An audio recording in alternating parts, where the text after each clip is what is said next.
Methodist Student Center down at ENMU. About 2 years ago, I think that's when we got the new director, and we were asked if we would commit to serving Wednesday afternoon lunch, the second Wednesday of every month, and so that's what we've been doing. We go and we see Elizabeth working with the kids. Elizabeth is a member of our church. She's the director down there. She has great rapport with the kids and great, they respect her, and they go down there and it's someplace for them to go if they need to talk to someone. We serve from 35, and now it's gotten up to close to 60 people on, and then last December, I guess, she said, well, it's 35 to 65 people, and a lot of them are the football players. And I said, so that means 35 to 100 people. She said, well, yeah, pretty much. But now we have served the last bit of food we had, but we had never run out so far. Elizabeth is very supportive of the kids. The kids are supportive of each other. There's different groups of friends that will come in, and you know, they're decent kids is the thing. Really decent kids, and you know, they're all nice to us because we're feeding them and we're old. And we have several different people that go. Lillian goes with us a lot. I know that Ozell has been down just recently.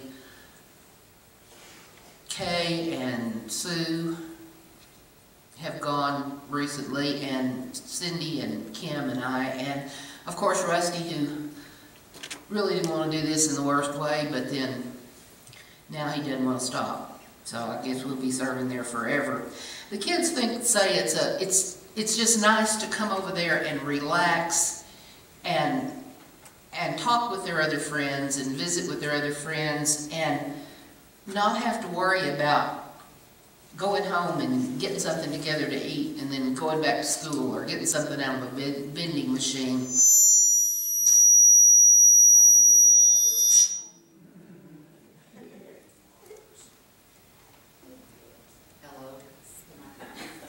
I'll just talk louder.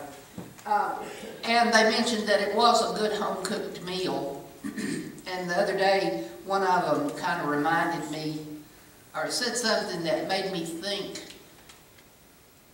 they probably didn't grow up, a lot of them, having a home-cooked meal and served around the table. And we serve them, and they get their meals, and then we serve our plates, and then we go out and infiltrate place. And we talk to we go to different tables and talk to the people that are there, and to the kids, and like I said, they're all real nice to us.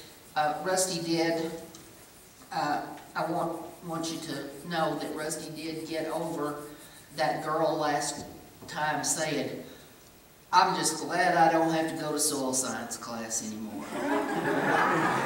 He just kind of went down like that, and I got him, and I said, he's a retired soil scientist. He followed her to the table to try to convince her that soil science was a good thing to do. But she said, it's just not my thing. You know, there's a biology of soil science. That's good to do. It's just not my thing. Go away and let me eat. So, we do a lot of interesting things like that, hear a lot of interesting little comments like that, and we have a wonderful new kitchen to cook in, and I'm not sure if it was me or not, but every time I saw Vance last summer, I said, boy, I can't wait till that kitchen's done, because I'm going to make chicken and dumplings for those kids the first time we can cook down there. And first time we had to cook, our first, in September, that kitchen was done, and I made chicken and dumplings, and we didn't have scrap left that day. And so Vance and several other people in our church have put in just a wonderful new kitchen. You could just get in there. There's so much counter space and storage. You could crawl in and take a nap someplace if you want to. And there is an opportunity, if anybody would be interested in going down on Sunday nights. I think really, I know the wine gates have done that several times. Is that there? That's there at the center, isn't it? I don't think they have quite as many kids right at this time on Sunday nights, but Elizabeth has been doing it on Sunday nights if somebody else can't, if somebody else doesn't come in. So they're real happy to, she's real happy to have somebody that's willing to come on a Sunday night and do it. And looking at these kids and the opportunities that they have there, you know, I wouldn't take nothing from my journey now that I made from college-dom to where I am now. But I'm just thinking it would have been a whole lot easier if I had had a soft place like that to fall. So I'm going to keep up with this. Rusty and I are going to keep up with going down and feeding the kids and letting them know that somebody's thinking about them. And it's better to wear out than rust out. I'm going to tell them that too. I tell them lots of stuff, but you know, aside from sewing, cooking and eating and talking are about my other favorite things, so it's just designed for me. I'm glad to be there.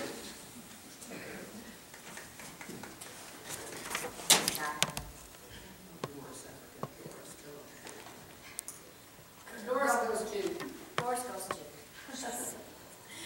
Romans 12:13. Share with God's people who are in need. Extend hospitality to strangers.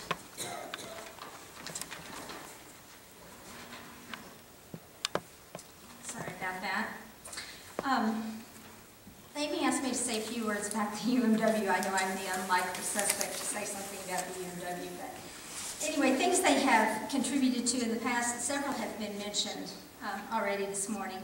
The Angel Tree, Angel Arms, Net 25 Center, Shoes for Children in Kenya, Water Wheels in Kenya, Baby Bottles for the Pregnancy Resource Center, Habitat for Humanities, the Lydia Patterson Institute, Box Tops from McCurdy School, and the Joy Jar, and many other missions that come up throughout the year our UMW contributes to, and they are a constant reminder of God's call to missions. And we give a big thank you to our UMW for all you do. I don't know what we would ever do without you ladies.